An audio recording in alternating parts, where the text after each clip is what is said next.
Well, then we come to the quintessential classical apologist for our authors, and that is Norman Geisler. And he was one of Christian's apologists who advocated a formal theology, or a formal theory, however, of the apologetic method is Norman Geisler from 1932 to 2019, whose books on apologetics, philosophy of religion, ethics, and biblical studies have made him a key figure in Christian apologetics. Find a topic that you're interested in, Geisler's probably written something about it in some fashion. Right, He's authored, co-authored, and edited some 60 books, and that's probably a low number there. Yeah. And so although Geisler is, evangelical Protestant in his theology, he is a convinced Thomasist in his philosophy and apologetics, right? His approach to apologetics proceeds in this very careful two-step process that we've been talking about, right? First, the apologist builds a case for theism, that is, that God exists, right, by demonstrating how it conforms to rational criteria used to evaluate the truth claims of competing worldviews. And then, having shown that theism is true according to these criteria, the apologist then may present the evidence for the historical truths claims of Christianity. So we see this two-step process again with Geisler. Right. So his two most important works for our purposes are his Philosophy of Religion, which is the second edition, which was co-authored by Winifred Corden, and Christian Apologetics.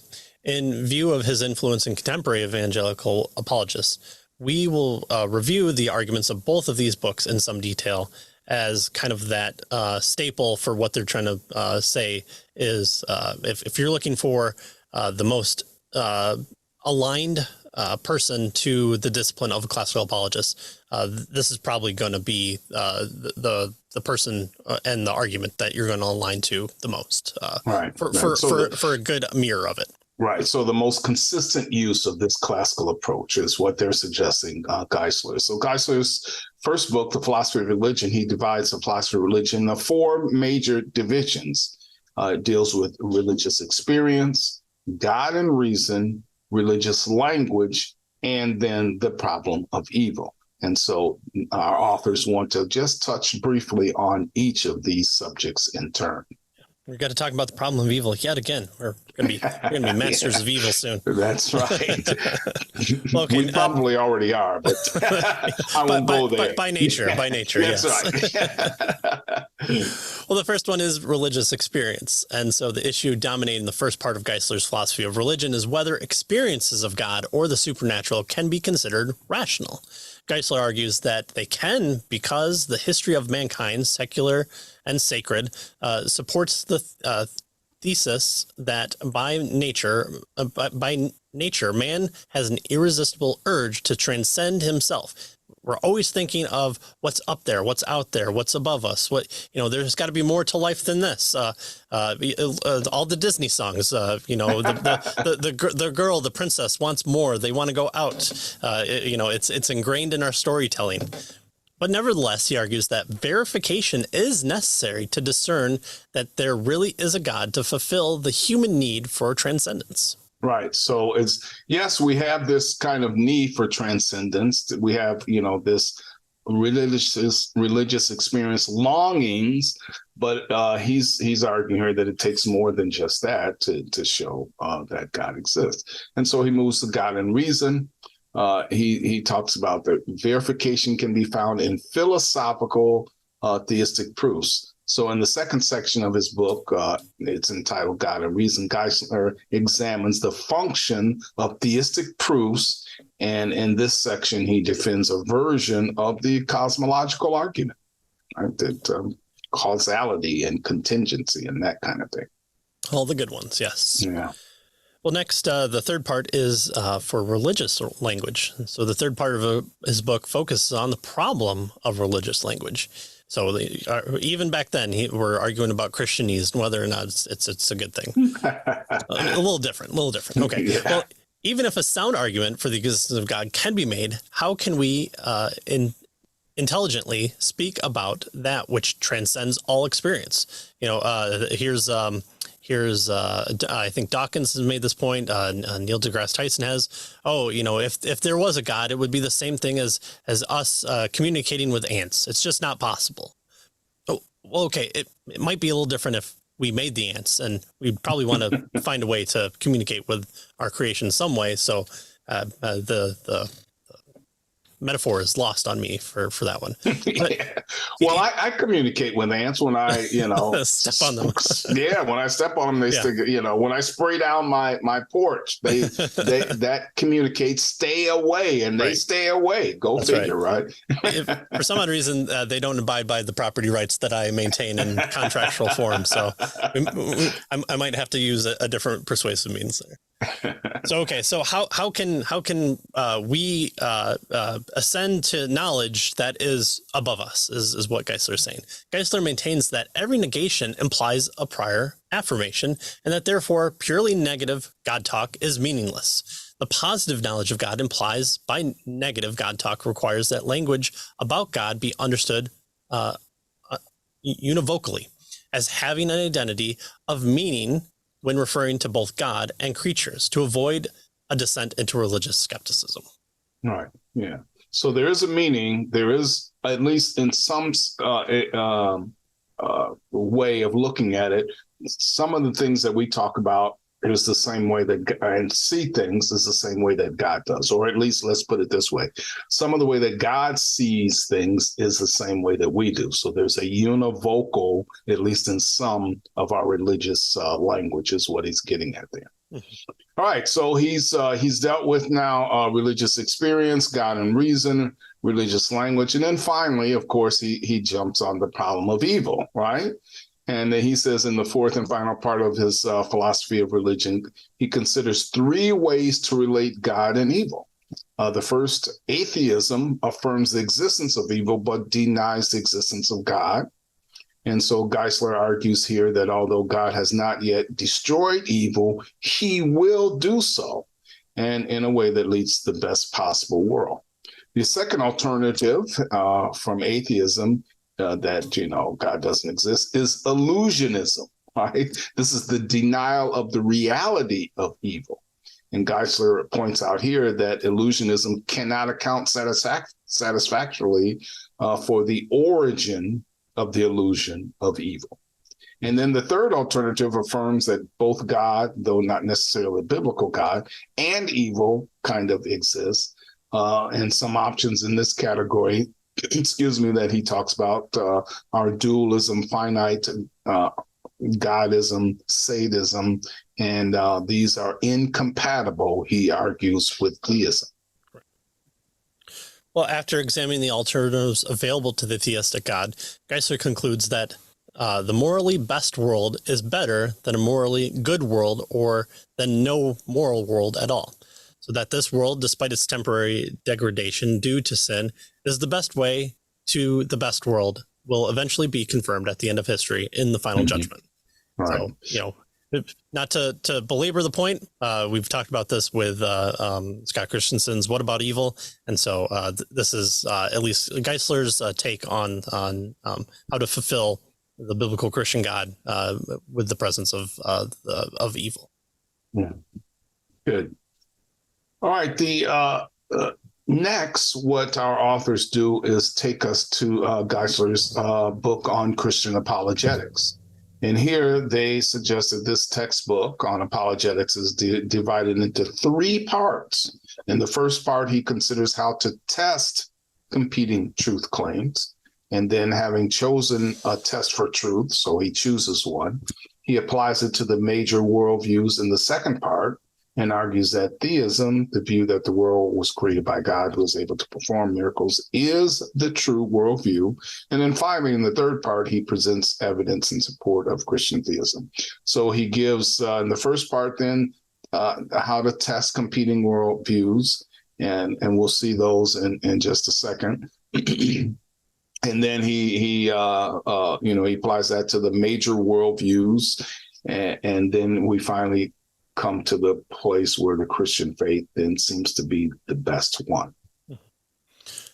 And so first is the discussion of his apologetic method. Geisler critically evaluates 7 methodological approaches to the question of God: agnosticism, rationalism, theism, experientialism, evidentialism, pragmatism, and combinationalism. He concludes that each of these epistemological methods makes a contribution, right? So it's got something good about it, but is inadequate as a test for truth. In their place, he proposes uniformability as the test for falsehood of a worldview, and undeniably as the test for the truth of the worldview. So Is it unable to be affirmed, or is it unable to be denied? Right, exactly.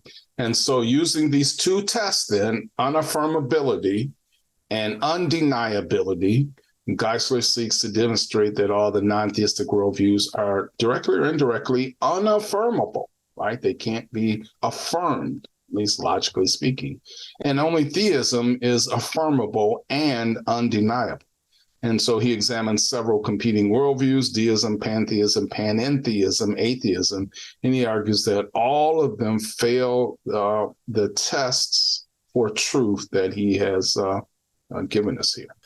Well, and then finally, Christian Apologetics, he says, having established the validity of the theistic worldview, Geisler then deals with miracles, the role of history, and the establishment of historical reliability of the New Testament, the deity and authority of Jesus, and finally, the inspiration and authority of the Bible. So there's kind of your second approach. So we've established the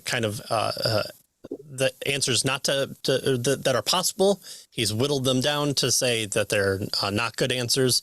He's provided a secondary answer that he believes is the best explanation. And now he's going to say, within the scope of that theistic argument, here's the main Christian argument, and that's the thrust here of the historicity of the Bible, of the New Testament especially, and then who Jesus is, and then the inspiration and authority of the Bible in specific general. Right, and so we see again this kind of 2-step approach, right? So you show that God exists. A particular kind of God exists, a theistic God, and then Christianity meets that theistic God that he's shown to exist. All right, next, our authors move to a Catholic theologian, Peter Kreeft. And Kreeft is a Roman Catholic professor of philosophy at Boston College. He's written numerous books and has emerged as a Christian apologetics who works are popular among Protestants as well as Catholics. And so even more than Geisler, Kreeft models his approach on the work of Thomas Aquinas, right? Go figure, Thomas Aquinas, right? This Catholic theologian. And so the crux of his message, that is Kreeft's, is that the apologist presents arguments for the Christian position from premises accepted by the unbeliever as well as the believer, right? So we can step on kind of neutral ground and look at premises that both positions support, right? Right, exactly. Well, and then we move once again to William Lane Craig. Craig's work has put him in the forefront of evangelical apologists in the early 21st century. The scholarly depth and range of his work and his effectiveness as an apologist are very impressive. Craig has written one of the best recent textbook introductions to the subject of apologetics and co-authored a major textbook on Christian philosophy. In addition, he has publicly debated atheists and skeptics worldwide with great success. I mean, if you're debating William Lane Craig, good luck, and also congratulations. Yeah, really. He's a extremely good debater. Yeah. In most of his earlier works, Craig did not identify himself as an advocate of any particular apologetic methodology. However, in 2000, Craig defended the classical model in a book on different apologetic methods. I think we went through that book. There was 4 or 5 apologetic methods. Yeah, remember? It was the Counterpoint series from Zondervan, five ways of Christian apologetics. Yeah. And so Craig in that book defends the classical approach. So he's a classical apologetics, and it may also be seen in his apologetic textbook and in some of his more wide-ranging debates where he follows a fairly traditional classical pattern. So you have the book there. 5 Views of Apologetics. Get a little closer to the camera there. 5 views of apologetics. William Lane Craig is one. Gary Habermas is another one. John Frame, and then Kelly Clark and Paul Feinberg are the 5. And so Craig does take the classical model there, and really goes well with it. That was one of the first books that we did on the counterpoint series. I haven't read a bad counterpoint series yet, but I think that that book does a wonderful job of just letting people talk in a written form. It's kind of the best version of the debate, because you're not getting the rhetoric of, oh, he argued well because he spoke well. It's these people who are well advanced in their field are able to communicate well in the written word and are able to argue individually and not be interrupted or have an audience to sway you. I think it's a great series that should be checked out. And IVP has InterVarsity Press has their version as well. I think it's Spectrum. But as far as this one goes, this was kind of one of our first ones that we did when we were looking into presuppositionalism. Yeah. And so Craig opens by presenting arguments for the existence of God and follows these arguments for the truth of Christianity based mainly on the evidence for Jesus' resurrection and deity. So again, he follows this kind of 2-step approach, right? Let's prove that God exists, or shows that God exists, and then finally shows that Jesus Christ is indeed the true God, and because of his resurrection. Yeah. I think Craig's kind of known for the Kalam argument, or at least maybe popularizing it or systematizing it, or actually, I think, also building off of it. And so that's definitely going to be in the classical camp of here's a kind of a general theistic view, and then moves on to obviously Christianity for him. Well, here we present an overview of his textbook on apologetics, Reasonable Faith. Craig begins by exploring the question, how do I know Christianity is true? Well, according to Craig, the key answer to answering this question is to distinguish between knowing Christianity to be true and showing Christianity to be true, which he does talk about in the 5 Views book as well. In fact, I think he's the first person to kind of kick off the discussion of everything. So we know Christianity is true primarily by the self-authenticating witness of the Holy Spirit. We show Christianity to be true by demonstrating that it is systematically consistent. Right. And so I think this is a helpful distinction here, right? How do we know that Christianity is true? Well, we can know it because the Holy Spirit lives in us, and he authenticates, his witness authenticates the truthfulness of Christianity and of God's word, right? And then Craig says, but that's different from showing, right? And so he wants us to make that distinction there. And so rather than launching immediately into arguments for the existence of God, however, Craig begins his apologetic by showing the absurdity of life without God, right? In other words, if God does not exist, then life is futile. If the God of the Bible does not exist, then life doesn't have any meaning. It's meaningless. However, if God does exist, life has meaning. And so only the second of these two alternatives, either God doesn't exist and so life is futile, or God does exist and life is meaningful. Only the second of these alternatives enable us to live happy and consistent lives. And therefore, it seems to him that even if the evidence for these two options were absolutely equal, he argues, a rational person ought to choose biblical Christianity. So notice this is kind of a Pascalian kind of thing, right? At least how he starts off. Now, he doesn't use this as proof for the existence of God, but he kind of, we might say, warms up, our thinking by getting us to think through this meaningful, meaningless, futile type of dichotomy and distinction between life with God and life without God. Yeah. And I think if you watch any of his debates, the subject tends to just be, is Christianity true, or is Christianity the best possible one? There's definitely a good terminology when you have a decent debate is there's usually just one kind of side that presents its case. And so if the debate proposition tends to be swayed in a positive Christian point of view, he tends to use this type of argumentation to at least make its way to the cross-examination phase. given that God's existence would give meaning to life, we do not believe in God in an irrational attempt to convince ourselves that life has meaning. We believe in God because there is proof that he exists. Craig's favorite theistic argument is the Kalam cosmological argument, which was originally formulated by medieval Arabic Muslim philosophers and somehow got preserved through all the fighting in that part of the world and has come out, and Craig has definitely popularized it and formulated upon it. Craig concludes that, amazing as it seems, the most plausible answer to the question of why something exists rather than nothing is that God exists. This means, in turn, that the first and most fundamental condition of meaning to life and the universe is supplied with that. And so the Kalam argument has this formulation that that everything that begins to exist has a cause. The universe begins to exist, therefore the universe had a cause. Well, then what was that cause? And so the universe can't cause itself because it's a thing that has a beginning. We know this, especially now. There's not really a solid state type idea of cosmology in effect.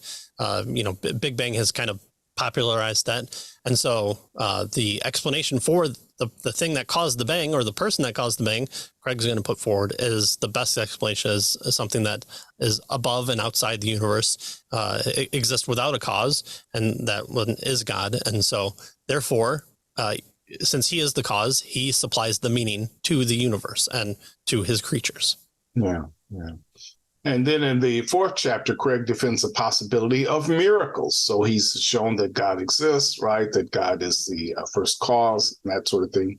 And so he concludes then that the philosophical objections from such thinkers as Spinoza and Hume regarding miracles are without merit. So he deals with that in his fourth chapter.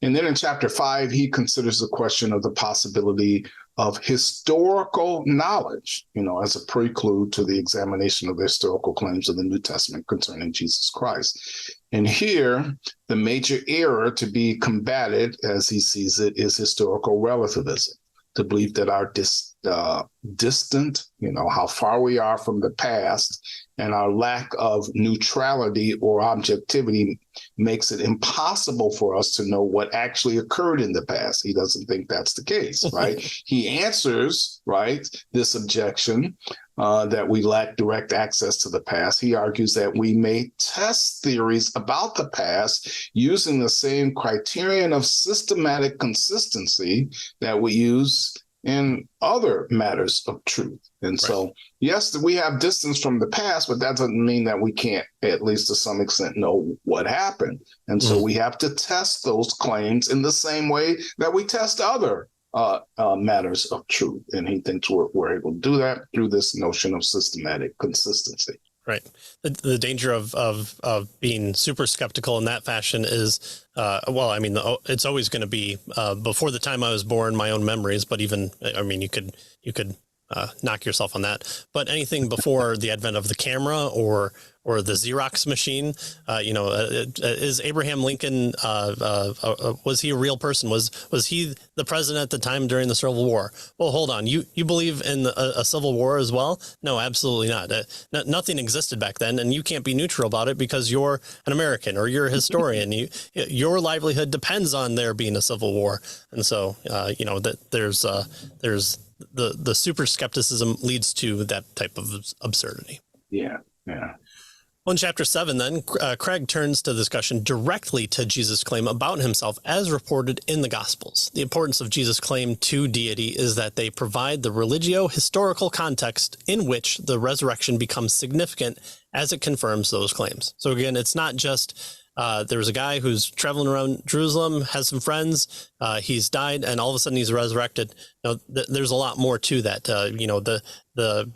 A good pastor is going to pull out a lot of Old Testament citations to that, a lot of historical approaches of the importance of a Messiah, especially in the Roman world at that time in Jerusalem, and all the nefarious actors around it, and then also what everyone got wrong at that point in time, and where they should have recognized that. And even even the text claims that as well. And there's that argument from embarrassment that really comes out a lot in the affirmation of the historicity of the New Testament. Yeah. And so our authors tell us that the structure of Craig's apologetic closely parallels that of, surprise, surprise, Norman Geisler, right? Which some minor differences, obviously. Both begin by considering matters of epistemology, right? The nature of knowledge and so forth, questions about knowledge, and then move to defend the existence of God primarily on the basis of a form of the cosmological argument, right? Now, Geisler uses a different form than the Kalam that Craig uses, but they both, basically use that argument. Mm-hmm. And then having established the credibility of belief in God's existence, so that's the first step, right? Then both apologists argue for the possibility of miracles and then for the possibility of the historical knowledge of such miracles. They then moved specifically to Christian claims, making the case for the reliability of the New Testament, and from there to Jesus' claim to deity and the evidence for his resurrection. And then finally, they conclude that Jesus' resurrection confirms his claims to deity and therefore the truth of all that Jesus taught. So really close, our authors suggest, to the type of approach that Norman Geisler used as well. Right. And clearly that two-step approach is there as well. All right, well, what's our conclusion from this chapter? Although the 5 apologists profiled in this chapter are all identified with the classical apologetic traditions pioneered by Thomas Aquinas, some distinct differences among them should not be overlooked. Norman Geisler is perhaps the most unremittingly rationalist of the 5, by which we mean that deductive logic plays the most comprehensive role in his apologetic. Even Geisler, however, is not a thoroughgoing rationalist. Mm-hmm. Yeah. And of course, Peter Kreeft and William Lane Craig's method differs somewhat from that of Geisler's. So while upholding the rational idea of the deductive proof for theism, Kreeft and Craig also draw on a wide variety of arguments that fall short of deductive proof, right? So they don't just stick with deductive arguments. Right. And they employ them in defense both of theism and of Christianity per se, in kind of a cumulative case argument. And then B.B. Warfield, writing at the beginning of the rise of the Reformed apologetic tradition, articulated a fairly traditional classical apologetic. So, all these folks follow this same kind of approach. Mm-hmm. Yeah, Warfield, who was himself a Calvinist, anticipated in certain respects the Reform apologetic of Cornelius Van Til. He regarded theistic arguments as reminders of the immediate awareness of recognition of God that all human beings have because of the creation in the image of God. So he was almost there. We almost had him on our side, but all right, we'll give you one Calvinist and we'll slowly gain ground from there. Well, his affirmation that the facts of Christianity are also Christian doctrines anticipated Van Til's teaching that all facts are interpreted facts. There's no such thing as a brute fact. You don't approach a fact and you go, oh, okay, this is evidence for me. Nope, evidence has to be interpreted, and then it has to be classified and codified and discussed as well. Right. Yeah. And then finally, C.S. Lewis's apologetics, while broadly fitting the classical model, also had affinities with other approaches. Lewis's stock method was to argue first for God's existence and then for Christianity. It's interesting, though, that in later years, he often found it prudent to start immediately with the existence and evidence for Christ's deity because, people kind of already assumed that God exists. So he didn't have to make that argument is what he suggested, right? Mm-hmm. And so in this respect, his later method was similar to that of evidentialism, although his reason for not arguing for theism first was that he found that, people already believed in at least some kind of God, and so it was unnecessary. I believe it was in Mere Christianity. I could be wrong, but he tells of a well-respected atheist that he had as a neighbor, and he said that even this ardent atheist wore his nice clothes on Sunday and his good socks while gardening.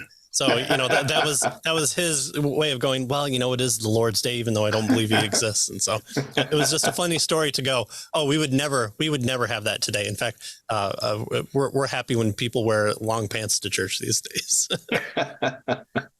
Well, okay, so that's kind of the end of our chapter 4. In the following chapters, our authors say that we'll examine the classical approach in greater detail, drawing on writings from these 5 classical apologists and other modern apologists who follow in the tradition. So we kind of looked at a historical approach from this, and now we're going to really kind of codify what it means to be a classical apologist, and in a form where, again, what they said at the beginning of this chapter is that you could have people that disagree with one fact or views. Sometimes they can bring in other approaches, but for the most part, this is what we mean by the classical apologetics.